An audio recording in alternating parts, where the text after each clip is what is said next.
Ok, tudo certo no Instagram, tudo certo no Facebook, tudo certo no YouTube. Então vamos dar início à nossa missão de hoje. Eu fui comissionado para trazer a nossa lição de número 13, cujo tema é Aviva, ó Senhor, a tua obra. Né? Aviva, ó Senhor, a tua obra. Bem no início da nossa revista, nós temos a introdução da lição, e nós vamos ler a introdução e da sequência. Pai, nós te agradecemos, pedimos mais uma vez a direção do teu Espírito para falar conosco, para nos ensinar a tua palavra, em nome de Jesus. Amém. Bom, a introdução da nossa lição, que hoje vamos falar um pouco sobre Abacuque, diz: encerraremos esse trimestre com o clássico texto do profeta Abacuque.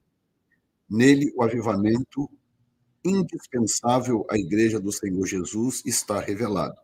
O clamor do profeta por um avivamento para seu povo deve ser o clamor da Igreja nesses últimos dias. Então, ao entrarmos dentro do livro de Abacuque, principalmente da oração de Abacuque, né, a oração dele é o centro da lição de hoje.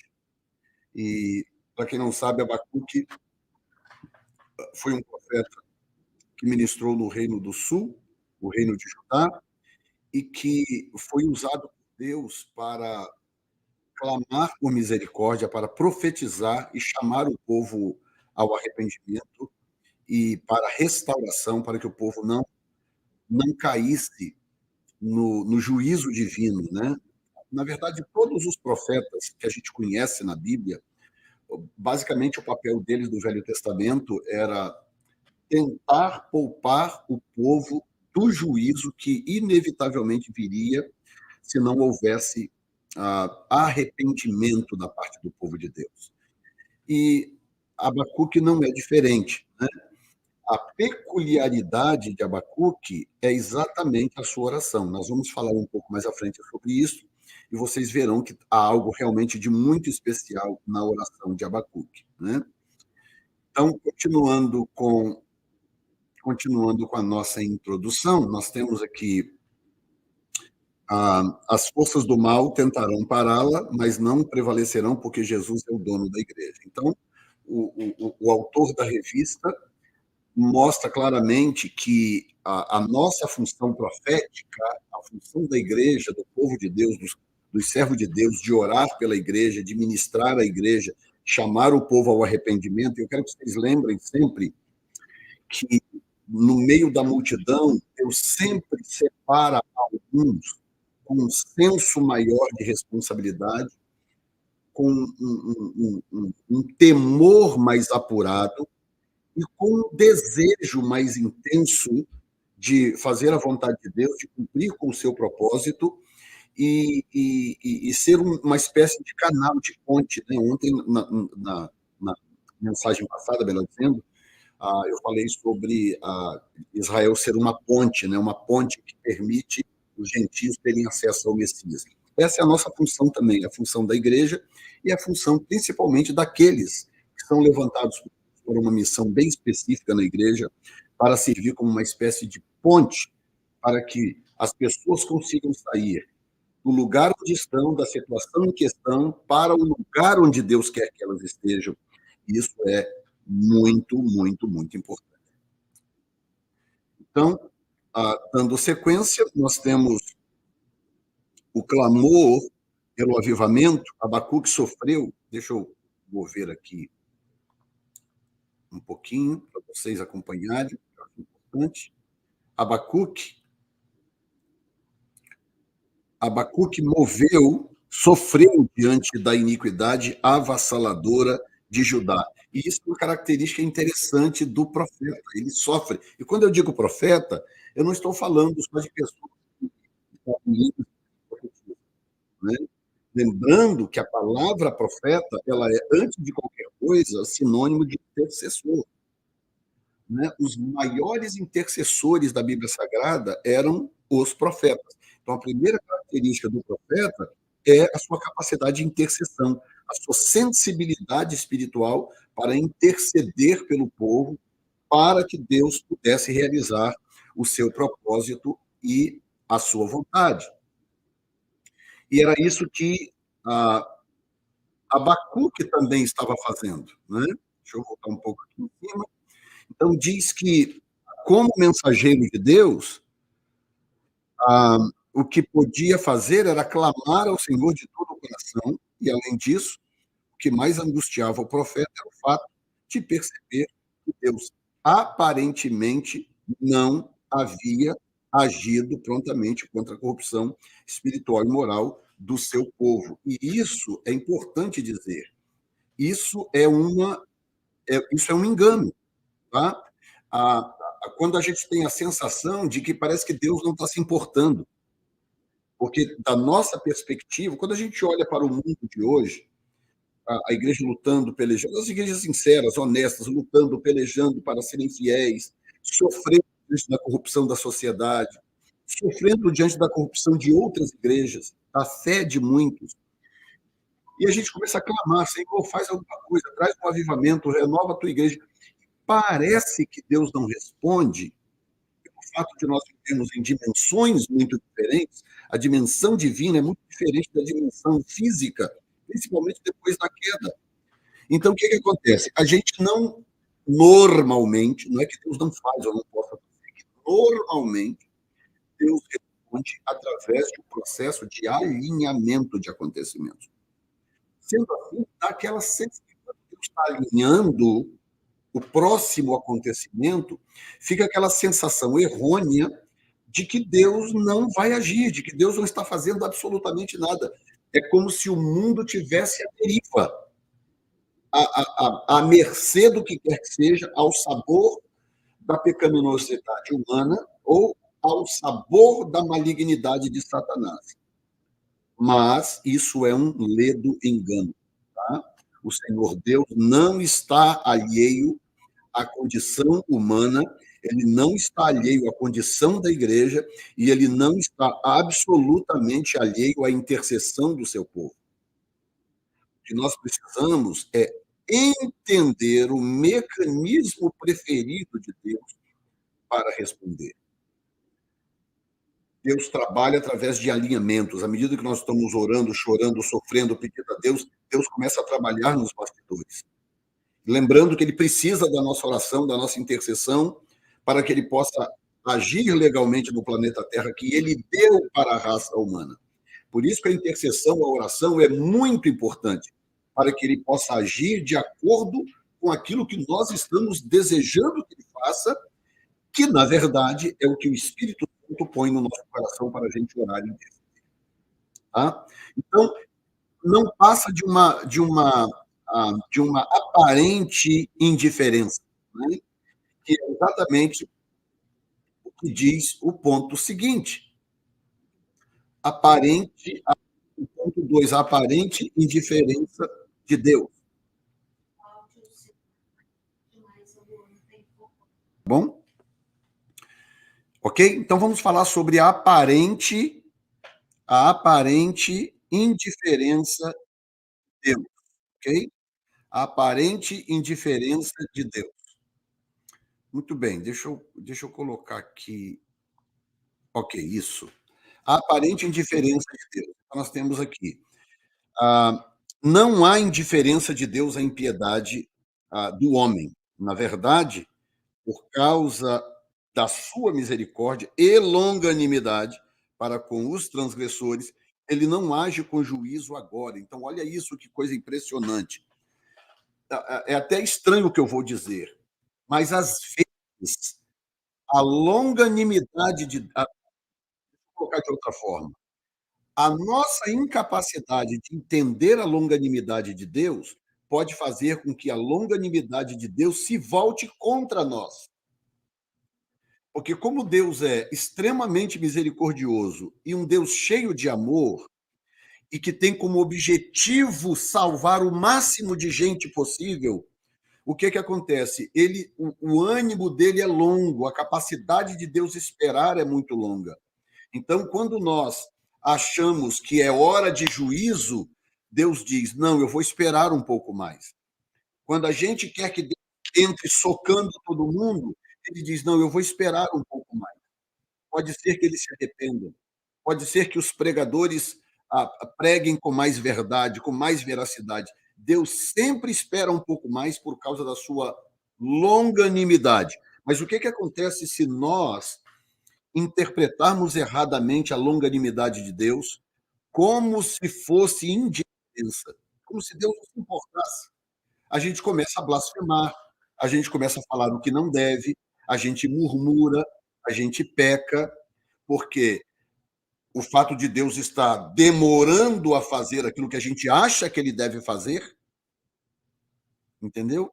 Agora você imagina, antes de nós nos arrependermos, antes de eu me arrepender, antes de você se arrepender, se Deus decidisse já entrar com trovões e relâmpagos, antes que eu e você chegássemos ao conhecimento da verdade, nós estaríamos no inferno, não estaríamos? Nós só não estamos no inferno porque Deus decidiu esperar um pouco mais, para que eu hoje pudesse ser quem eu sou, para que hoje você pudesse ser quem você é. Deus decidiu esperar um pouco mais. Então, não podemos jamais confundir a longanimidade de Deus como se fosse fraqueza ou como se fosse a indiferença com a sua palavra. Agora, o que, que acontece? Olha bem, quando. Deixa eu voltar aqui um pouquinho. Quando.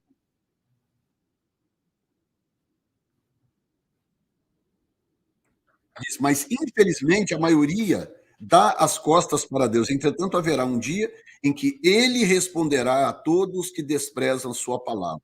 Então, a razão do porquê Deus tem moral e autoridade para executar o juízo na época do juízo, quando chegar o juízo, Deus tem uma autoridade, Deus tem uma moral para executar tal juízo que ninguém mais tem.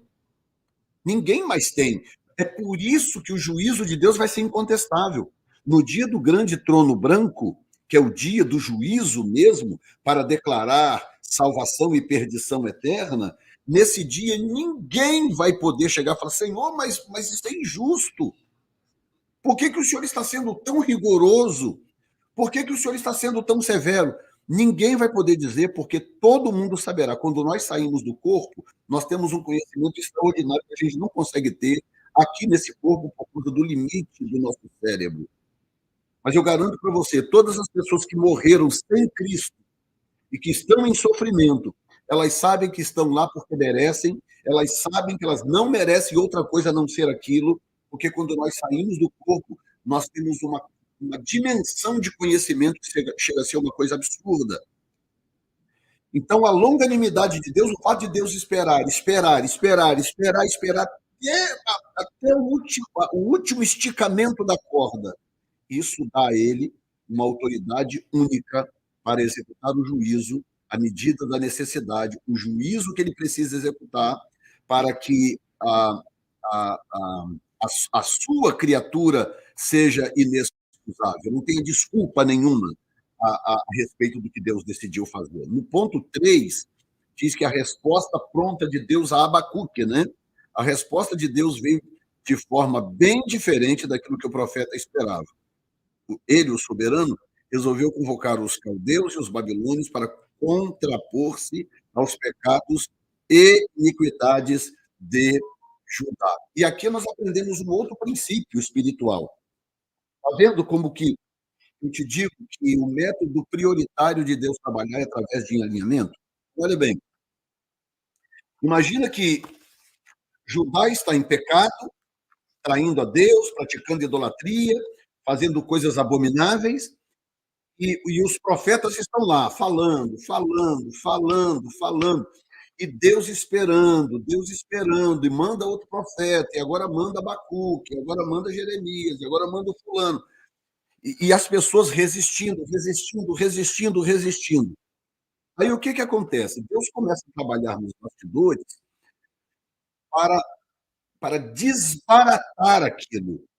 Então, eles não sabem, mas no meio daquele silêncio, Deus já está do outro lado do mundo, arregimentando um exército, para vir contra a terra de Judá, para atacar a terra de Judá e para matar muitos e prender a muitos e destruir lavouras e etc. Então, os caldeus e os babilônicos, eles eram exatamente o contraponto de Deus à falta de arrependimento do seu povo. Então, quando nós oramos, a oração de Abacuque, que eu vou falar daqui a pouco, que fala muito sobre misericórdia, é porque Abacuque conhecia o coração. Gente, deixa eu dizer uma coisa para vocês.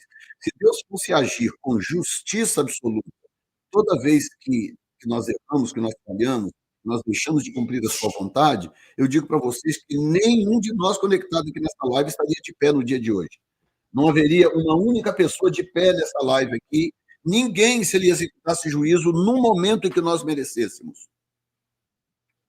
A misericórdia dele é que tem nos guardado e nos protegido. E o papel do intercessor, do servo de Deus, da serva de Deus, não é bombardear, não é dar uma de mais santo, de mais puro, dar o dedo, acusar. Não, é interceder. Você vê, por exemplo, um governo esdrúxulo, bandido, roubando do povo, fazendo e acontecendo. Mas se eu amaldiçoar, vai ser pior.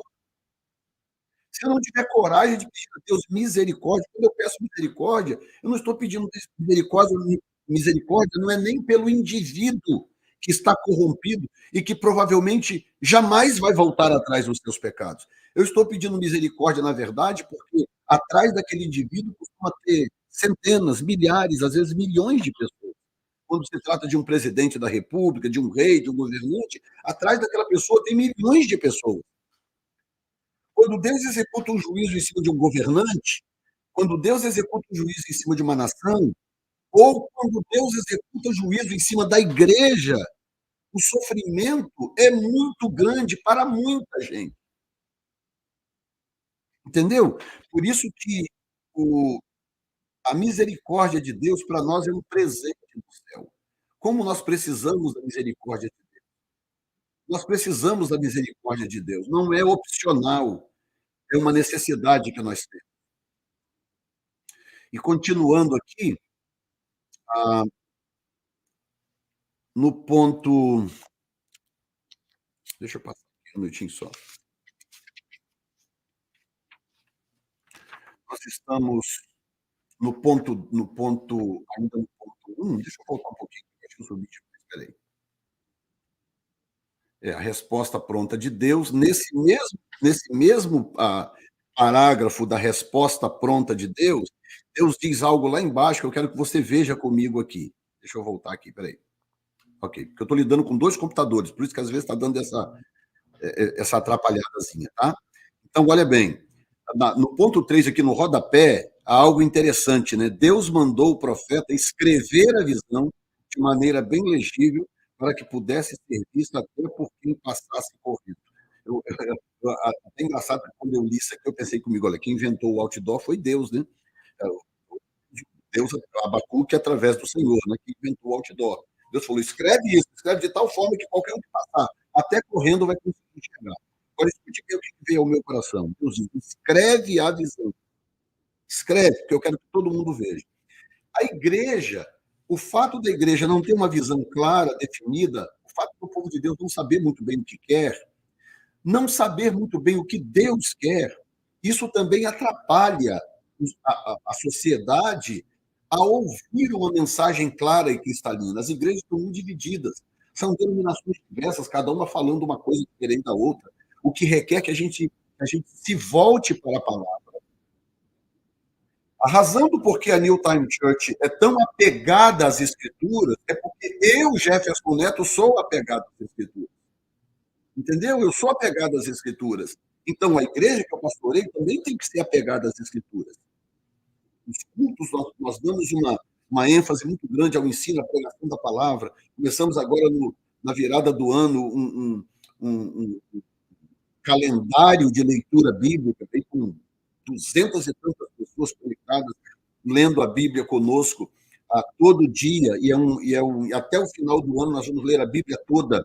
Para quem não teve o prazer de ler a Bíblia toda ainda, Olha que maravilha, você chegar ao final de 2024, é o ano da porta aberta, né? Você chegar em 2024 e dizer: abri uma porta para mim em janeiro, de leitura da Bíblia, e eu entrei por ela e estou encerrando o ano com toda a Bíblia lida. Olha que coisa maravilhosa.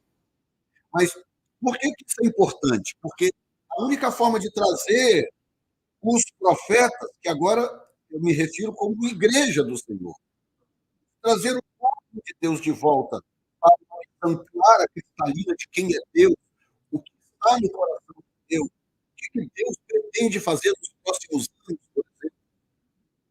Quando nós passarmos isto para a sociedade, para as pessoas à nossa volta, nós vamos estar confusos. Aí tem que dizer, não, o arrebatamento vai ser em março. Aí tem outro lá dizendo, não, a grande tribulação é em abril. Aí o outro lá já estava profetizando a volta de Jesus em 2015. Aí já está uma confusão ali, onde lá diz que é avivamento. Aí o outro lá diz que é juízo. Por que está essa confusão no meio da igreja? É muito simples. Porque a igreja se despegou da Bíblia. A igreja desapegou-se da palavra de Deus. E por causa disso, nós não sabemos mais qual é a visão. Deus falou para Abraão: escreve a visão, escreve, escreve no outdoor, põe ali para todo mundo ver. Então, a única forma de Abacuque escrever a visão era ele saber qual era a visão, o que é que estava no coração de Deus para ele lutar contra aquele povo ou a favor daquele povo. E aí eu pergunto para todos nós, incluindo eu, o professor, será que nós temos clareza da visão do que é que Deus nos deu para fazer, do que Deus nos mandou fazer, realizar e executar? Será que nós temos noção? Eu sempre digo para a New Time, eu sei que tem mais gente aqui, gente do Brasil assistindo e tal, todos são muito bem-vindos. Mas eu sempre digo para a New Time que toda igreja tem um sacerdócio. Toda igreja tem um sacerdócio. Pode observar que tem igreja que se destaca pela adoração, tem outra igreja que se destaca pelo evangelismo, que um evangelismo criativo, que ninguém faz. Tem igreja que se destaca pela coreografia, tem igreja que se destaca por isso e por... Cada igreja tem um sacerdócio. A nossa igreja tem o sacerdócio da palavra e o sacerdócio do avivamento. Essa igreja tem esses dois sacerdócios. Eu tenho essa visão clara. Se Deus falar comigo, pega um outdoor e escreve a visão para todo mundo ver. Eu não tenho dúvida. Quantas palavras eu posso colocar, Senhor? Você só pode colocar 2 palavras. Ok, eu vou colocar palavra e avivamento no outdoor, porque essa é a visão. Esta é a visão que enche o meu coração. Uma igreja poderosa nas Escrituras e uma igreja cheia do Espírito Santo, uma igreja avivada, poderosa, capaz de romper cadeias onde quer que ela marche entrando. Então, escreve a visão, Abacuque.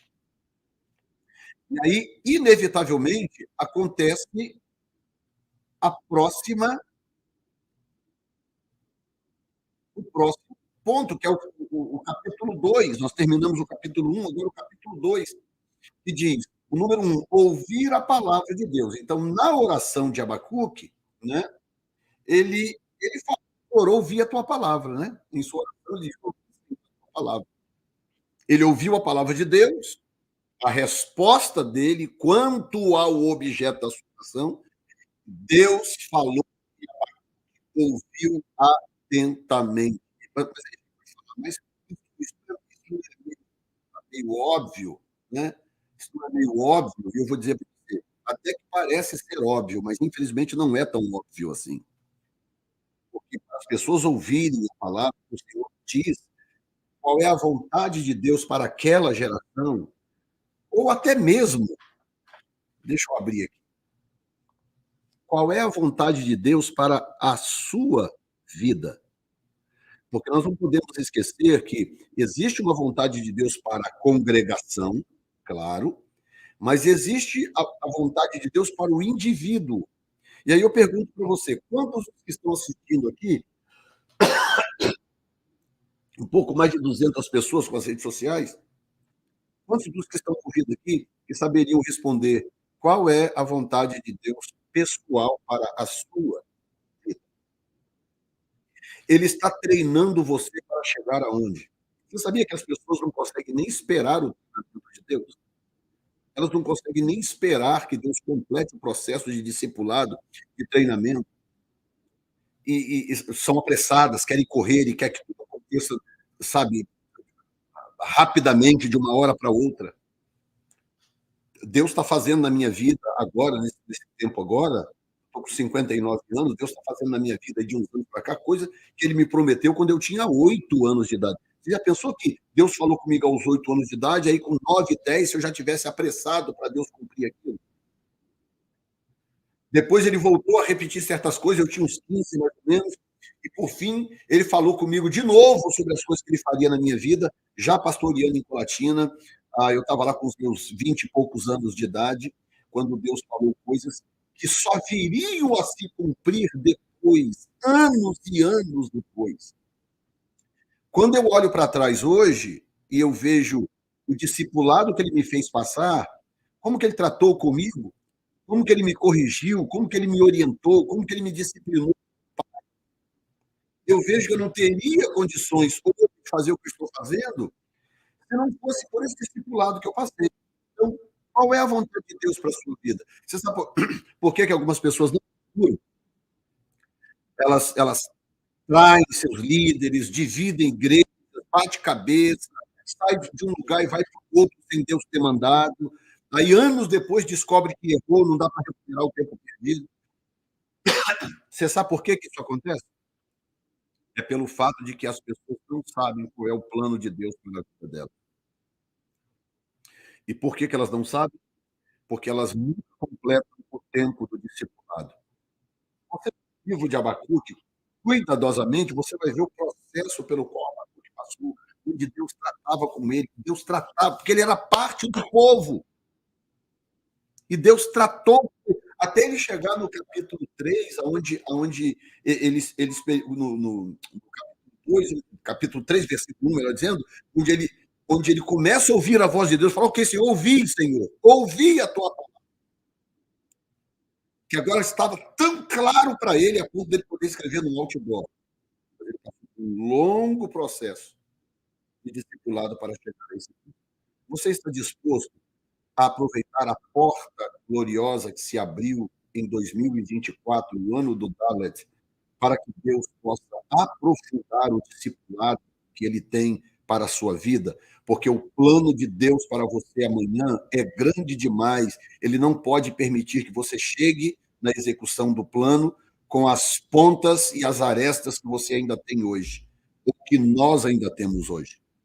Ele quer aparar as nossas arestas, ele quer nos edificar em Cristo, para que aconteça o que Paulo disse aos Efésios, capítulo 4, do versículo 10 em diante, quando ele fala sobre os ministérios, ele diz: até que cheguemos à estatura de varão perfeito, à estatura completa de Cristo. Olha qual é o alvo de Deus. Rapaz, se Deus falasse para nós, se Deus falasse para mim assim: Jefferson, o meu alvo é fazer com que você seja como Paulo. Meu Deus, já seria um privilégio enorme. Senhor, o senhor quer que eu seja como o apóstolo Paulo? Já não seria privilégio demais? Ou então, se ele falasse para mim assim: Jefferson, o meu objetivo final com você é que você chegue ao nível do ministério de Pedro, a ponto da sua sombra curar as pessoas. Já não seria glorioso ouvir um negócio desse de Deus? Sim ou não? Sim. Então imagina Deus virar para você e falar assim: o meu objetivo final com você é que você chegue à estatura completa de Cristo, à estatura de varão perfeito. Eu não quero que você seja igual a Paulo, eu não quero que você seja igual a Pedro, igual a Moisés, igual a Davi, igual a Abraão, não, eu quero que você seja igual ao meu filho Jesus. Eu quero que você chegue à estatura de varão perfeito. Você dá conta? Você daria conta de ouvir isso de Deus? Dizer para você que o plano dele para a sua vida é que você chegasse ao nível máximo, ao nível de maior honra, que é a estatura completa de Cristo. Esse é o propósito de Deus para nós. Mas começa como? Começa com uma rendição à vontade absoluta de Deus. Abacuque diz: eu ouvi a tua palavra. Eu ouvi. A palavra de Deus é a vontade de Deus. E logo em seguida, deixa eu voltar aqui. E logo em seguida, né, ele diz: ouvi a tua palavra, Deus falou com ele, então ouvi atentamente, e aí é preciso ouvir a voz de Deus com atenção para viver um período de avivamento espiritual. Quando Deus fala, nós precisamos ouvi-lo. E aí, em segundo lugar, deixa eu subir aqui um pouquinho, em segundo lugar, ele diz: ao ouvir a palavra de Deus, Abacuque temeu ao Senhor. É preciso ouvir a Deus e temê-lo. Você sabia que existe muita gente hoje dentro das igrejas que sequer tem temor de Deus? Não tem mais temor de Deus. Do jeito que elas vivem, como elas fazem, Deus está sempre em segundo lugar, terceiro, quarto, quinto, centésimo, dos milésimo. Deus está sempre atrás de uma fila enorme que a pessoa coloca na frente. Então, essa pessoa perdeu o temor de Deus. E o autor da revista aqui, ele explica até uma coisa interessante, que é importante todo mundo saber. Ele diz: temor não é uma questão de. Não tem nada a ver com medo, pavor ou terror. Olha isso, grifado em vermelho. Não tem nada a ver com medo, pavor ou temor. E logo embaixo ele diz assim, logo ter um estilo de vida que reverencia ao Senhor é o princípio da sabedoria do crente. Então, é uma das definições mais interessantes que eu já vi até agora sobre a questão do temor. Porque, se você prestar atenção, você fica meio confuso. Se temor não é medo, então é o quê? Aí uns falam, não, temor é respeito, não, temor. E aí o autor disse algo interessante: não, temor é um estilo de vida que reverencia ao Senhor e o princípio da sabedoria, torna-se o princípio da sabedoria do crente. Então, como que você sabe se você tem temor a Deus? É se o seu estilo de vida honra a Deus.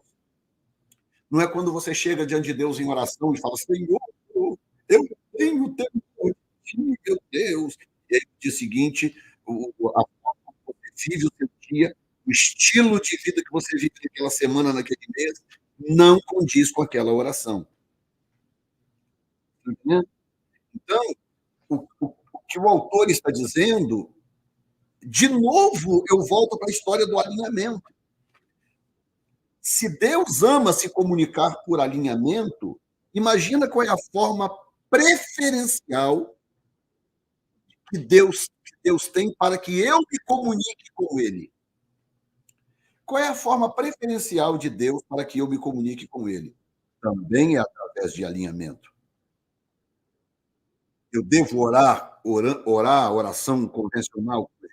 Devo, mas ela só terá sentido, ela só terá peso e só terá valor se eu estiver alinhado, se o meu comportamento for um alinhamento com a vontade de Deus.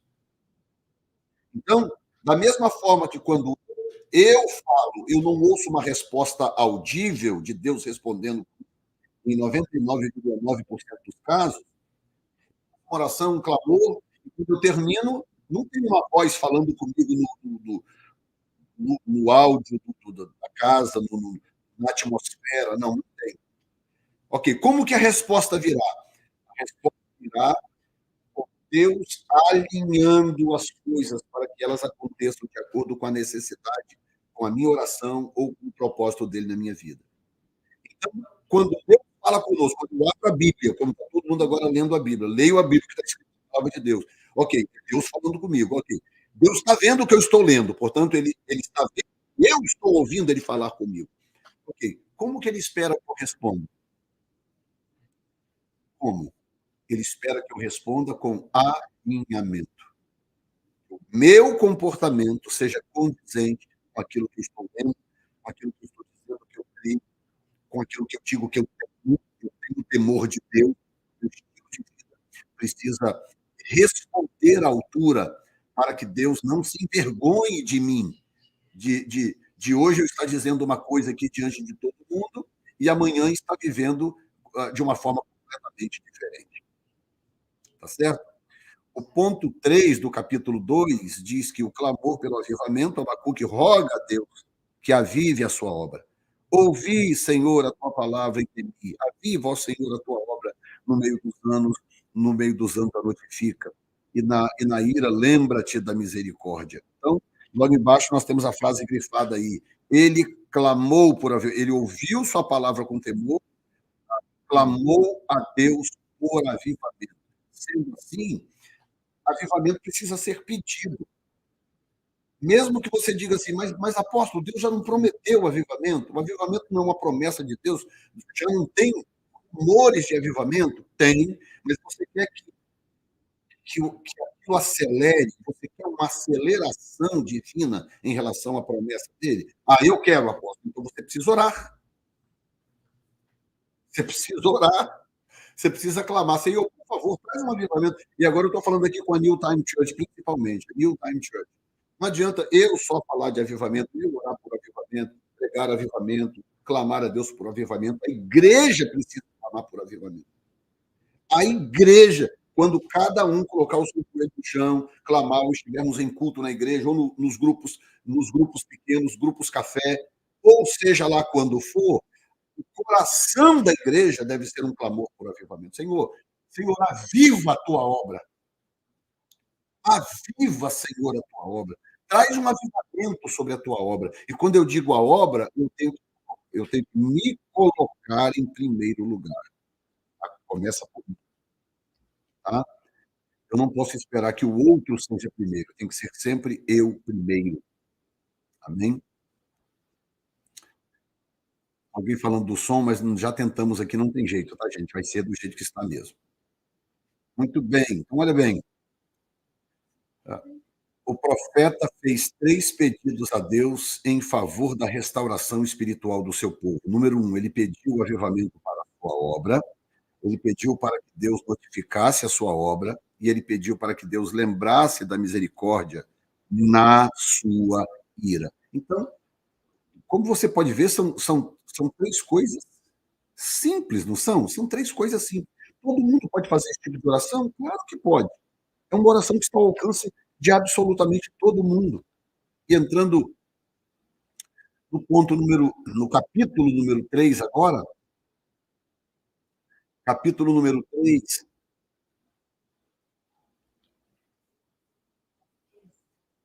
que diz avivamento, questão de vida ou de morte. Ou seja, avivamento não é um negócio legal, talvez aconteça um avivamento, o encontro dos 70, o culto de avivamento não sei aonde, papapá. Não. Avivamento é uma questão de sobrevivência. É mais ou menos como estarmos perdidos, certo? E precisamos desesperadamente que caia uma chuva para nós não morrermos de sede.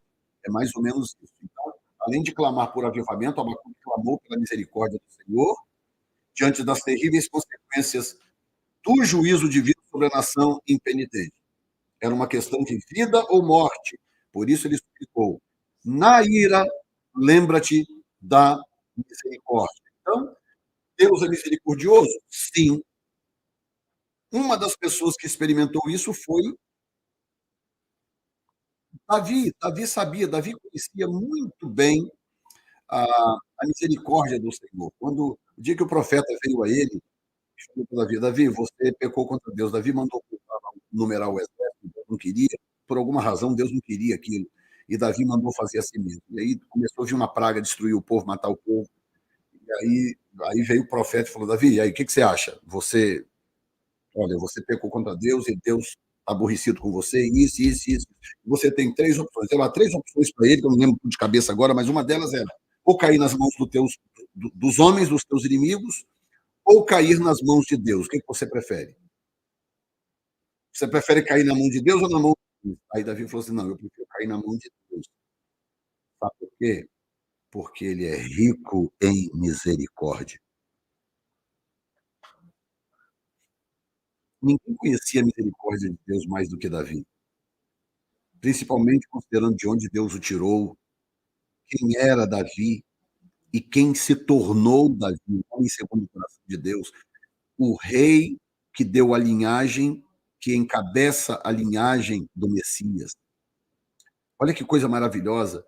Nunca no céu não haverá jamais alguém como Davi. Davi é diferente. Abraão é especial? É. Moisés é especial? Demais. Elias é especial? Demais. O fulano é especial? É. O ciclano é especial? É. Mas e Davi? Davi é o cabeça da linhagem messiânica. Foi através da linhagem de Davi que o Messias veio. Vou dizer para vocês uma coisa: quem colocou Jesus no ventre de Maria foi o Espírito Santo, mas o óvulo é de Maria. O óvulo é de Maria. Jesus tem a genética de Davi. Oh, o Criador aceitou herdar a genética de um homem comum, pecador. Ele herdou por Maria, pelo óvulo de Maria, ele herdou da genética também de Davi. Por isso que ele é o filho de Davi, o cego de Jericó, Senhor, filho de Davi, tem misericórdia de mim, tem misericórdia de mim. Jesus não poderia ter repreendido. Filho de Davi o quê, rapaz? Eu sou eterno. Eu vim enviado do Pai. Que filho de Davi? Davi já morreu. Não, não, não, não. Jesus não repreendeu. Pelo contrário, Jesus mandou chamar o moço e o curou e o restaurou. Filho de Davi. Ele aceitou isso. É verdade, eu sou filho de Davi. E aqui, bem no rodapé, né, diz que Jeremias, quando declarou: as misericórdias do Senhor são a causa de nós não sermos consumidos, porque as suas misericórdias não têm fim. Então Jeremias também entendia, conhecia muito bem das misericórdias de Deus. O subponto 3 do capítulo 3 diz: clamemos a Deus. Atualmente podemos afirmar que a depravação moral no mundo se tornou endêmica. Se tornou endêmica. Em grande parte, não há mais o menor sentimento de vergonha e pudor. Não há mais. Olha mais embaixo aqui. As instituições, os governos, os, a, os partidos políticos de esquerda estão engendrando o máximo possível de iniquidade no meio do povo, através de aborto, falso casamento de pessoas do mesmo sexo, ideologia de gênero e tantas outras coisas. E o pior é que há corrupção da igreja, em nome de ser uma chamada igreja, a corrupção da própria igreja. Você entende agora por que o avivamento é uma questão de sobrevivência? Sobrevivência. Porque quando a igreja para de enxergar a diferença entre pecado e santidade, significa que o momento é gravíssimo, gravíssimo, gravíssimo. Quando a igreja não consegue mais identificar o que é reto, o que é justo, o que é santo, o que é profano. Entendeu? Não consegue mais. E é o que está acontecendo hoje com as chamadas igrejas inclusivas. São igrejas que cansaram de pregar a verdade, cansaram de pregar retidão e justiça, e agora estão aceitando tudo do jeito que está, para poder não incomodar ninguém, para não entristecer ninguém, para não ferir ninguém, e por aí vai. Então, o nosso clamor a Deus deve ser, de fato, um clamor genuíno, sincero, e, gente, não é um clamor de julgamento, não vamos entrar por esse caminho. Quando a gente faz esse tipo de análise que eu estou fazendo, é porque precisa ser feito. Mas não significa que nós somos melhores. Não significa. Na verdade, nós não somos melhores. Paulo disse: todos pecaram e destituídos estão da glória de Deus. Então eu tenho que me humilhar diante de tamanha misericórdia de Deus que me permite enxergar isso. Há uma misericórdia muito grande do Senhor que me permite enxergar o que muitos não conseguem enxergar. Eu consigo, é porque eu sou melhor do que eles, não, é porque a misericórdia do Senhor me concedeu enxergar essas coisas. A misericórdia do Senhor me concedeu me dar uma visão clara para que eu possa colocar no outdoor. Põe a visão para que todos possam ver, mesmo que passem correndo. Então, se você consegue enxergar, se você entende o que é pecado, o que é justiça, o que é certo, o que é errado, dê glórias a Deus, que trate isso com temor, com quebrantamento, com humilhação. É o ano do Dalet, é o ano da humilhação, do quebrantamento e da rendição. É o ano do Dalet. Encare tudo isso com temor e com rendição diante de Deus. Acabando. Então, eu parto para a conclusão nossa que diz, assim como Abacuque orou a Deus, clamando por um avivamento à sua obra, devemos também clamar ao Senhor por um avivamento genuíno e poderoso na igreja ou nas igrejas locais. Eu coloco aqui a New Time Church e a igreja de cada pessoa que está conectada aqui, que tem pessoas de outros lugares. A situação espiritual e moral do mundo está semelhante ou até mesmo pior que nos tempos do profeta. Devemos clamar pela misericórdia de Deus, pelos que estão se apostatando da fé e em muitas igrejas aprovando todas as abominações contra Deus. Clamemos solenemente: aviva, Senhor, a tua obra. E eu quero encerrar abrindo com vocês o livro de Abacuque. Deixa eu voltar aqui rapidamente, e quero colocar para vocês o texto aqui na tela, e terminar com o texto em si. E vamos orar logo em seguida. Que coisa boa, que bom poder estudar, aprender a palavra de Deus. É sempre muito maravilhoso. Ok, Abacuque, capítulo 3.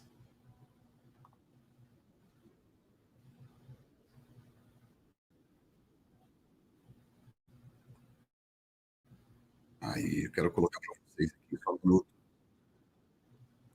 Vou terminar lendo juntos.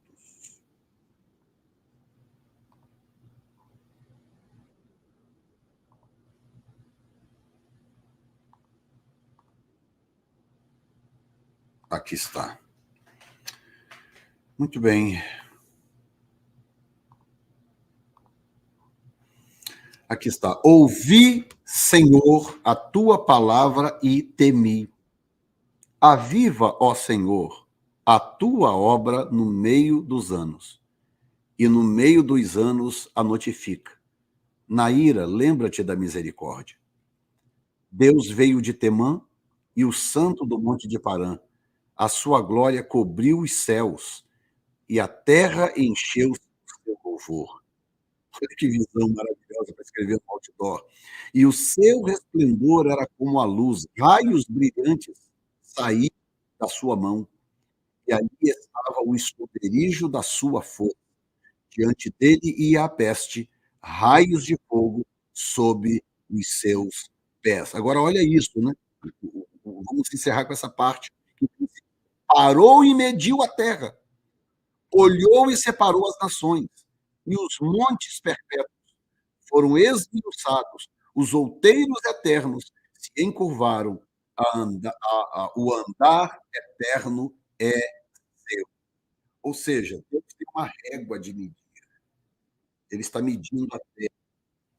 E aí, encerrar essa aula, eu pergunto: você autoriza ele entrar na sua casa e na sua vida com esta régua, com esta cana de medir, para medir a sua vida, para medir a sua casa e a sua família? Eu, Jefferson Neto, minha esposa Zanda, que está aqui atrás, nós dizemos: Senhor, entra na minha casa com a tua cana, com a tua vara de medir, meça a minha vida, meça o meu coração, meça as minhas motivações, meça a New Time Church, meça a minha cidade, Senhor, porque nós não queremos desperdiçar o teu plano, o teu propósito. Não queremos chegar ao final do ano e dizer: poxa, eu poderia ter experimentado mais, vivido mais, eu poderia ter servido melhor ao Senhor, eu poderia ter priorizado a Deus. Não, eu não vou dizer isso. Eu darei todo o meu melhor, darei tudo o que eu tenho para fazer a vontade dele, porque ele é minha. Pai, muito obrigado pela oportunidade de estudar a tua palavra, encerrar, inclusive, esta lição 13, encerrar essa revista de estudo de avivamento que a igreja experimentou todos esses meses, ó Deus. Obrigado também pelos demais professores, pastor Eliezer, presbítero Tadei. Obrigado, Senhor. Levanta novos professores, levanta outros, Senhor, para que a igreja tenha abundância de mestres para a glória. Em nome de Jesus nós oramos. Amém. Graças a Deus. Pronto. Ó, beijo a todos. Infelizmente, eu não pude ficar lendo aqui o bate-papo, porque eu estava lidando aqui com 2 computadores ao mesmo tempo, mais a revista, e o bate-papo ia me distrair, tá bom? Mas Deus abençoe vocês e nós vamos anunciar depois a nova revista para nós continuarmos. Toda terça, 8 p.m. nos Estados Unidos, 22 horas no Brasil, nós temos estudo bíblico, às vezes aqui no meu canal, às vezes no canal da New Time Church, mas toda terça-feira. Tá bom? Um abraço a todos vocês, em nome de Jesus.